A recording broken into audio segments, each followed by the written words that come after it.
Subscribe now and press the bell. तो जैसा कि आपने कहा, हम एमएलए भी हैं सिरसा के और हमारा परिवार सेवा में रहा है। कहीं ना कहीं कुछ लोगों की ये शिकायत भी है कि हमारे एमएलए साहब 8 महीने हो गए एमएलए बने हुए, सिरसा में बहुत कम आते हैं। देखिए, विपक्ष का काम ऐसे भाषण देने का है। उनको ये नहीं पता कि तुम चुनाव तो लड़ते हो, सामने वाले से टक्कर लेते हो, तुम्हारी औकात है नहीं, किस चीज़ की औकात है तुम्हारी।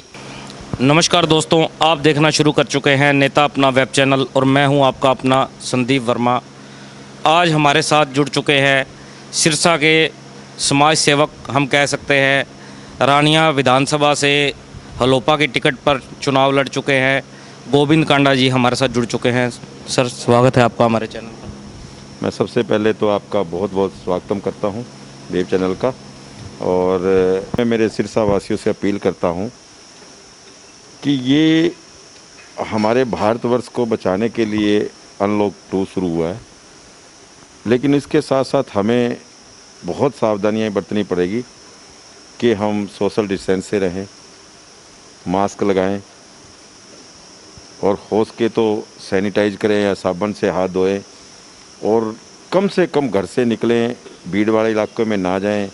इन चीज़ों से हम बच के रहें। अभी ये 2020 तक हमें अपना परिवार सुरक्षित रखना है, हमारा अपना परिवार बचाना है, क्योंकि देखिए ये भारतवर्ष की एक बहुत बड़ी मुहिम है कि हम कोरोना को जीत ले, लेकिन इसके साथ साथ हमें भारतवर्ष में हमारे पावरें जो इकोनॉमी है उसको भी बचा के रखनी है। इसलिए हमें अनलॉक जो ये 2 प्रधानमंत्री जी ने घोषित किया है, तो इसके साथ साथ हमें बिना सोशल डिस्टेंस के अगर कोई खड़ा है तो उसको हमें टोकना चाहिए कि आप सोशल डिस्टेंस में रहिए। ये हमें और हमारे परिवार को बचाएगा, इसलिए हमारा देश सुरक्षित रहेगा, हम बचेंगे, हमारा परिवार बचेगा तो देश बचेगा।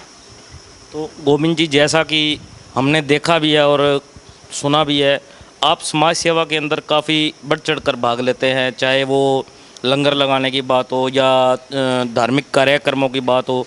तो लॉकडाउन के दौरान आपने काफ़ी लंगर भी लगाए और कार्यक्रम किए, उसका क्या उद्देश्य था और ये प्रेरणा आपको कहाँ से मिलती है?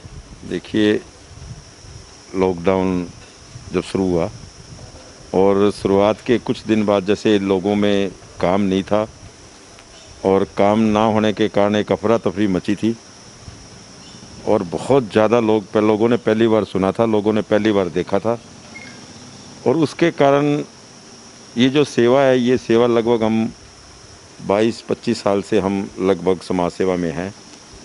इसकी पूरी की पूरी प्रेरणा हमें हमारे माता श्री, पिताश्री और हमारे गुरु श्री बाबा तारा जी से मिली कि हम आज सिरसा में एमएलए भी हैं।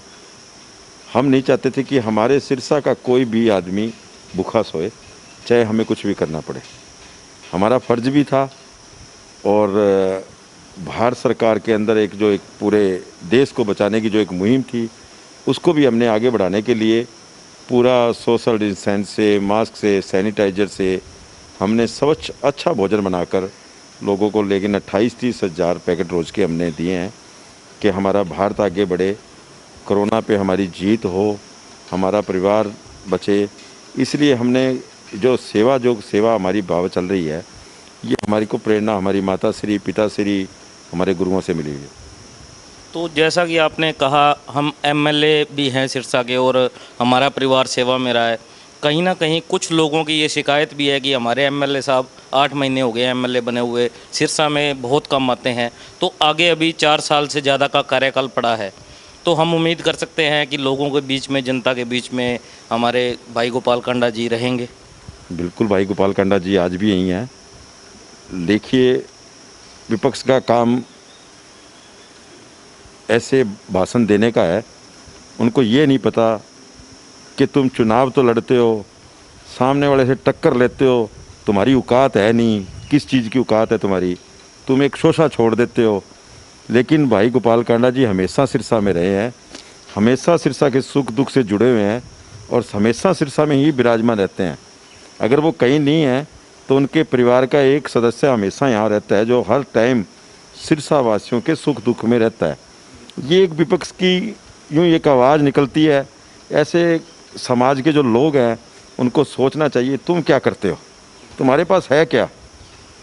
तुम्हारा उनकी सोच गंदी है कि कोई आदमी अच्छा काम कर रहा है, कोई अच्छी भलाई के काम कर रहा है, उसको छेड़ने का काम है। गोपाल भाई हमेशा यहीं थे और यहीं हैं और यहीं रहेंगे। तो सर अगर बात करें आगे भी इसी तरह से चलता रहेगा, आपका एक चैरिटेबल हॉस्पिटल भी है, हमने उसका भी काफ़ी नाम सुना है, उसके बारे में आप बताएंगे कि ऑपरेशन जो आप वो फ्री ऑफ कॉस्ट करते हैं या कैसा रहता है वहाँ? देखिए, हमारे बाबा श्री तारा जी की कृपा से श्री बाबा तारा चैरिटेबल ट्रस्ट हॉस्पिटल है और बाबा जी आँखों के ऊपर विशेष ध्यान करते थे। हमने उनके नाम से ये हॉस्पिटल बना रखा है और अब तक हमने लगभग इस हॉस्पिटल में 50,000 ऑपरेशन तो फ्री कर चुके हैं। हमारे पास कोई आदमी आता है उसका ऑपरेशन फ्री है। अगर कोई अच्छा लेंस डलवाना जाता है तो उसके सिर्फ लेंस के और दवाइयों के पैसे हम लेते हैं। जितना भी उस लेंस का या दवाइयों का खर्चा है, अगर मानिए कोई ऑपरेशन बाज़ार में 40,000 35,000 लेता है तो वो उसका खर्चा है 14-15,000 हम वो लेते हैं। अगर बाज़ार में कोई 11,000 12,000 मांग रहा है तो उसका खर्चा है 3,000, हम 3,000 लेते हैं। तो इस तरह के हमारा एक फ़र्क है बाज़ार में और हमारा चैरिटेबल हॉस्पिटल है, लेकिन हमारे लगभग ऑपरेशन आते हैं फ्री। हम सेवा भाव से ऑपरेशन करते हैं और अब तक हमने 50,000 ऑपरेशन कर दिए। तो जैसा कि आपने सुना, एक बहुत बड़ी बात है सिरसा शहर के अंदर एक इतना बड़ा चैरिटेबल हॉस्पिटल चलाना और लगभग 50,000 मरीजों को आंखों की रोशनी दे चुका है श्री तारा बाबा चैरिटेबल हॉस्पिटल जो है। तो हमारे साथ थे सिरसा से समाज सेवक गोविंद कांडा जी। चलिए आपको अगली शख्सियत से भी मिलवाएंगे और यूं ही हमारा कारवां चलता रहेगा। बहुत बहुत धन्यवाद सर आपका हमारे साथ जुड़ने के लिए।